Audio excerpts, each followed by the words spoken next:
Present perfect tense.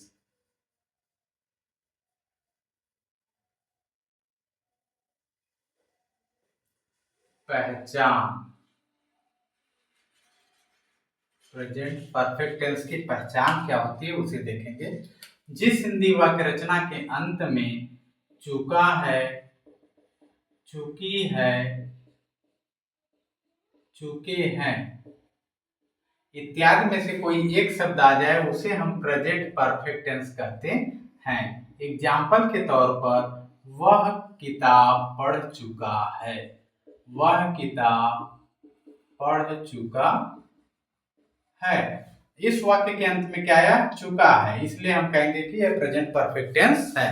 नमस्कार दोस्तों, मैं अभिषेक कुमार चौहान एक बार फिर से आप लोगों के सामने टेंस का एक अगला खंड लेकर आया हूं, प्रेजेंट परफेक्ट टेंस, जिसके बारे में आज इस वीडियो में चर्चा करेंगे। आज इस वीडियो में इस प्रेजेंट परफेक्ट टेंस के कितने प्रकार के सेंटेंस होते हैं, उस सारे सेंटेंस का हम अनुवाद करना सीखेंगे। जैसे वह किताब पढ़ चुका है, वह किताब नहीं पढ़ चुका है, क्या वह किताब पढ़ चुका है, क्या वह किताब नहीं पढ़ चुका है, वह किताब क्यों पढ़ चुका है, वह किताब क्यों नहीं पढ़ चुका है। इतने प्रकार से वाक्य बोले जाएंगे और इतने प्रकार के वाक्यों का हम हिंदी से इंग्लिश में करना सीखेंगे और मात्र चुटकियों में करना सीखेंगे यदि वीडियो के अंत तक बने रहते हैं तो आइए देखते हैं।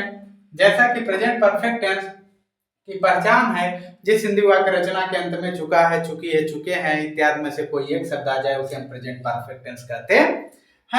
और इसमें दिया है वह किताब पढ़ चुका है, अंत में क्या है? चुका है, तो मान लेंगे कि ये प्रेजेंट परफेक्ट टेंस है। तो अब प्रेजेंट परफेक्ट टेंस जब जान गए कि ये हमारा प्रेजेंट परफेक्ट टेंस है, तब हम देखेंगे कि इसका हम ट्रांसलेशन कैसे इंग्लिश में करते हैं। तो ट्रांसलेशन कैसे करते हैं उसे जानने से पहले देखें कि इस दिए गए वाक्य का इंग्लिश में ट्रांसलेट करते समय हमें किस किस चीजों की आवश्यकता होगी। तो सबसे पहले हमें आवश्यकता होगी सहायक क्रिया की। किसकी? सहायक क्रिया। यानी प्रेजेंट परफेक्ट टेंस की सहायक क्रिया क्या होती है? होती है हैज या है। जब कर्ता एक वचन रहे, एक वचन कर्ता के साथ, एक वचन कर्ता के साथ हम हैज लगाएंगे और बहुवचन कर्ता के साथ हम हैव का प्रयोग करते हैं। इतनी बात ध्यान में आई। और दूसरी चीज सहायक क्रिया हो गया। दूसरा चीज हमें ये ध्यान देना है कि प्रेजेंट परफेक्ट टेंस में हम हमेशा मूल क्रिया को तीसरे रूप में लिखते हैं। तीसरे रूप का मतलब जैसे गो, गो मीन्स क्या होता है? जाना। तो परफेक्ट टेंस में क्या होगा? जा चुका है। क्या होगा? जा चुका। तो गो का थर्ड फॉर्म होता है क्या? गान। ठीक है। उसी प्रकार जितने भी मूल क्रिया यूज होंगे उसका कौन सा रूप यूज होगा? ये तो फर्स्ट फॉर्म हो गया, ये थर्ड फॉर्म। इस फॉर्म इसका सेकंड फॉर्म क्या होता है? गो फर्स्ट फॉर्म मान लेते हैं, वेंट सेकंड फॉर्म और गान थर्ड फॉर्म। तो हम जा चुका है के लिए ये वाला रूप अपनाएंगे। तो आइए हम देखते हैं इसका फार्मूला क्या है, अनुवाद बनाने का क्या नियम है, उसे देख लेते हैं हम लोग। तो फार्मूला हम लोगों का है प्रेजेंट परफेक्ट टेंस के असर्टिव सेंटेंस का अनुवाद बनाने का जो फार्मूला है, सबसे पहले लिखते हैं सब्जेक्ट, सब्जेक्ट के बाद ऑक्सिलरी वर्ब हैज है, उसके बाद वर्ब का थर्ड फॉर्म, फिर ऑब्जेक्ट। इसी के आधार पर हम अनुवाद बनाते हैं। एग्जाम्पल में जैसे दिया है वह किताब पढ़ चुका है, तो हमारा फार्मूला क्या कर रहा है? फार्मूला कह रहा है कि सबसे पहले इस वाक्य का हमें क्या ढूंढना है? सब्जेक्ट। सब्जेक्ट क्या है? सब्जेक्ट पहचानने का नियम मैं बता चुका हूं पिछले वीडियो में। तो सब्जेक्ट हमारा क्या है? वह। क्या है सब्जेक्ट? वह। वह की अंग्रेजी ही। अब इसके बाद फार्मूला कह रहा है कि हैज या हैव में से कोई एक लिखो। अब कर्ता एक वचन है तो सहायक क्रिया हैज, कर्ता बहुवचन है तो सहायक क्रिया है। तो कर्ता ये ही एक वचन है इसलिए लगेगा हैज। अब उसके बाद वर्ब का थर्ड फॉर्म, वर्ब क्या है? पढ़ चुका है। पढ़ना, रीड मीन्स पढ़ना। रीड का थर्ड फॉर्म रीड ही होता है, इसमें कोई चेंजिंग नहीं होता है। अब उसके बाद ऑब्जेक्ट, ऑब्जेक्ट क्या है? किताब। तो क्या हो जाएगा? He has A read book. इस प्रकार। अच्छा, अब मान लीजिए हमें निगेटिव सेंटेंस बनाना है। क्या बनाना है? जैसे निगेटिव सेंटेंस। तब देखिए क्या करेंगे, हैज हैव के बाद नॉट लगा देंगे, हैज हैव के बाद क्या कर देंगे, नॉट लगा देंगे। जैसे फार्मूला, मान लीजिए इसके लिए फार्मूला बनाना पड़े तब क्या करेंगे आप कर सकते हैं subject plus has have plus not plus verb third plus object, ये कर सकते हैं आप। अब इसी को निगेटिव में चेंज करना रहे तब हो जाएगा ही हैज, हैज के बाद not, he has not read book.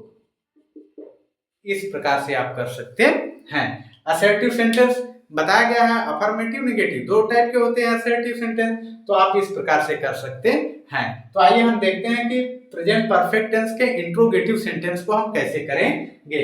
जैसा कि आप लोगों को हम बताए हैं कि इंट्रोगेटिव सेंटेंस जो होता है प्रेजेंट किसी भी टेंस का जो इंट्रोगेटिव सेंटेंस होता है वह दो प्रकार से बनाया जाता है, एक सहायक क्रिया की सहायता से और एक जो प्रश्न सूचक शब्द होते हैं उसकी सहायता से। जब क्या से प्रश्न पूछा जाता है तो हम उसे सहायक क्रिया से अनुवाद बनाते हैं, और जब प्रश्न सूचक शब्द बीच में आते हैं तो हम उसे प्रश्न सूचक शब्द को पहले लिखते हैं। तो आइए देखते हैं interrogative sentence number 1। Interrogative sentence number 1, ये हम अपनी सुविधा के अनुसार आप लोग को आसानी से समझ में आए उसके लिए हम इसे इंट्रोगेटिव सेंटेंस को वर्गों में कैटेगराइज कर दिए हैं। अब इंट्रोगेटिव सेंटेंस नंबर 1 इसे हम हेल्पिंग वर्ब की सहायता से जो अनुवाद बनाएंगे उसके लिए बता रहे हैं। तो सबसे पहले हो जाएगा फार्मूला हैज है, फिर सब्जेक्ट, फिर वर्ब थर्ड, फिर ऑब्जेक्ट। इस आधार पर हम क्या करेंगे, इसे करेंगे। जैसे क्या मोहन मैदान में फुटबॉल खेल चुका है। अब यहाँ पर क्वेश्चन मार्क रहेंगे, क्या रहेंगे, क्वेश्चन मार्क। अब जब क्या से प्रश्न चालू हो तो उसका अनुवाद बनाते समय हम क्या करते हैं, ऑक्सिलरी वर्ब से उस टेंस की सहायक क्रिया से शुरू करते हैं। यदि कर्ता एक वचन रहेगा तो सहायक क्रिया क्या लगेगी, यदि कर्ता एक वचन का है तो क्या की अंग्रेजी हैज लगेगा, यदि कर्ता बहुवचन है तो क्या की अंग्रेजी हैव लगाएंगे। अब कर्ता मोहन है, एक वचन है मोहन, तो क्या की अंग्रेजी हैज हो जाएगा। अब सब्जेक्ट क्या है, मोहन, तो मोहन को लिख देते हैं। अब वर्ब थर्ड खेलना, प्ले मीन्स क्या होता है, खेलना, प्ले का थर्ड फॉर्म प्लेड। अब ऑब्जेक्ट क्या खेल चुका, football, has Mohan played football, football. अब अन्य चीज में क्या हो गया, in the field, in the field. इस प्रकार हम इसका अनुवाद बना सकते हैं। अच्छा, अब इसी में एक और आ सकता है, interrogative plus negative sentence number 1। एक और किस प्रकार से वाक्य दिया जा सकता है, interrogative plus negative sentence number 1, ये दे देगा। अब इसके लिए देखिए फार्मूला क्या हो जाएगा, इसके लिए फार्मूला सब्जेक्ट के बाद नॉट आप लगा देंगे, हो जाएगा has have plus subject plus not plus verb third plus object, हो गया। अब देखिए इसे कैसे करेंगे, इसी को मान लेते हैं हम लोग एग्जांपल में, क्या वह स्नान नहीं कर चुका है,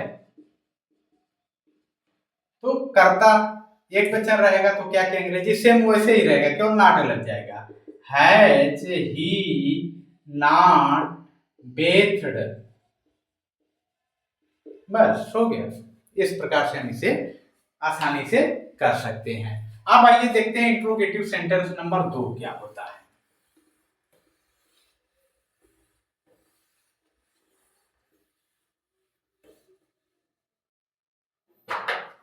इंट्रोगेटिव सेंटेंस नंबर 2 को देखते हैं।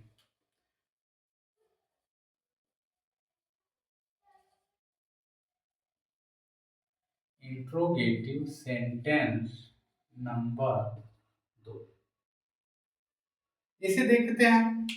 इसका अनुवाद बनाने का जो फार्मूला होगा वह होगा सर्वप्रथम प्रश्न सूचक शब्द लिखेंगे, फिर सहायक क्रिया हैव लिखेंगे, फिर सब्जेक्ट, पुनः वर्ब थर्ड, फिर ऑब्जेक्ट। ये हो जाएगा। एग्जाम्पल जैसे मान लें, वह बाजार क्यों जा चुका है, क्यों जा चुका है। सबसे पहले क्यों की अंग्रेजी फार्मूला कह रहा है कि प्रश्न सूचक शब्द, यानी प्रश्न सूचक शब्द क्या है, क्यों। तो सबसे पहले इस क्यों की अंग्रेजी लिखेंगे वाई। अब उसके बाद सहायक क्रिया है, जब यदि कर्ता एक वचन है तो सहायक क्रिया हैज, कर्ता बहुवचन है तो सहायक क्रिया है। तो कर्ता एक वचन है इसलिए हो जाएगा हैज। उसके बाद कर्ता लिखेंगे ही। अब उसके बाद वर्ब थर्ड, जा चुका है, गॉन, कहां पर, टू मार्केट। हो गया। यदि अब इसका निगेटिव बनाना रहे, क्या बनाना रहे, निगेटिव बनाना रहे, तब कैसे बनाएंगे। तो हो जाएगा इंट्रोगेटिव प्लस निगेटिव नंबर 2।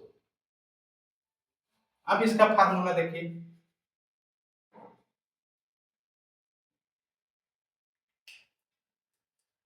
प्रश्न सूचक शब्द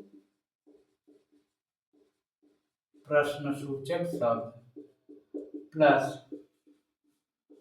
हैज है plus subject plus not plus verb third plus object. यानी सब कुछ वैसा ही रहेगा, केवल सब्जेक्ट के बाद नॉट जुड़ जाएगा, सब्जेक्ट के बाद नॉट जुड़ जाएगा। एग्जाम्पल देख लें, जैसे वह बाजार क्यों नहीं जा चुका है, वह बाजार क्यों नहीं जा चुका है। तो सबसे पहले प्रश्न सूचक शब्द क्या हो जाएगा, क्यों। क्यों की अंग्रेजी हो जाएगी वाई। उसके बाद हैज में से कोई एक रहेगा कर्ता के अनुसार, कर्ता एक वचन है तो हैज। अब उसके बाद सब्जेक्ट लिख देंगे, सब्जेक्ट ही हो जाएगा। उसके बाद रहेगा not, verb third, gone to market. इस प्रकार से आप प्रेजेंट परफेक्ट टेंस के 6 प्रकार के जो सेंटेंस हैं उसका अनुवाद बड़े आसानी से कर सकते हैं। तो यदि वीडियो आपको अच्छी लगे तो वीडियो को आप अधिक से अधिक लाइक करें, सब्सक्राइब करें, दोस्तों के साथ शेयर करना न भूलें। और एक चीज, अगले वीडियो में हम आपको सिखाएंगे प्रेजेंट परफेक्ट कंटीन्यूअस टेंस कि प्रेजेंट परफेक्ट कंटीन्यूअस टेंस का पहचान क्या होता है, सहायक क्रिया क्या होती है और उसके अनुवाद बनाने के क्या नियम है, क्या फार्मूले हैं, इसके बारे में अगले वीडियो में हम चर्चा करेंगे। धन्यवाद।